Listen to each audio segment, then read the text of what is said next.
Sanibonani babukeli nabathandi nabalandeli bayo iYouTube yeBorn Again Christian Church in Zion kanye neFacebook yayo iBorn Again Christian Church kanye neTikTok nayo lento le bathi Instagram.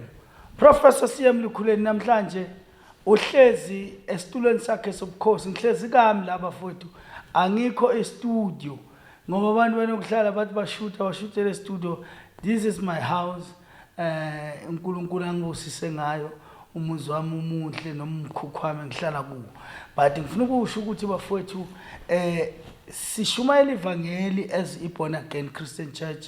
Omunye uzothi mara I know this person ngimazela kwezinye izinto zokwelapha nani bafowethu lalela uNkulunkulu nyamazi owangidala nenhloso yokuthi ngizophilisa abantu nenhloso yokuthi ngilapha abantu.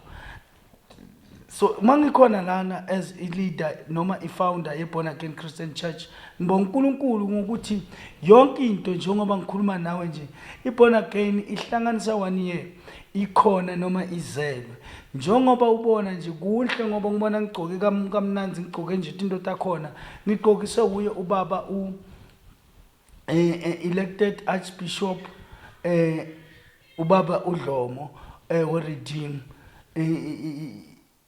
le eSoweto.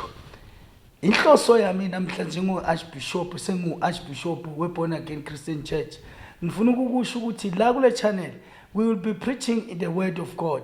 We will be helping, counseling abanenkinga emabandleni yabo. Into yethu akusinhloso kuphela yokuhamba sikhuluma ngokuthi hey ini uJesu uyini noma iyini inkolo. Into ebalekile ukuzuza imiphefemulo ngolithi iBhayibheli uNkulunkulu uyadangala ngokuhamba kwesoni noma ngokudlula emhlabeni ngomuntu lo oyini oyisoni. Njengoba namhla ngibona amakhamera noma ngihleze emakhamereni ngibizwe emakhamera noma ngibizwe lamadoda ukuthi azoqopha the first video ye YouTube channel eyobizwa ngeBorn Again TV. Born Again TV is here to help those who are in trouble spiritually, abafuna ukusizwa, abafuna ukulekelelwa ngokukhuliswa emoyeni. Ukukhulisa umuntu emoyeni akudingi imali kodwa kudinga lowo muntu ukuthi akwazi nokuvuma ukuthi no ngiyazimisela ekuthenini ngivuma ukuba umholi.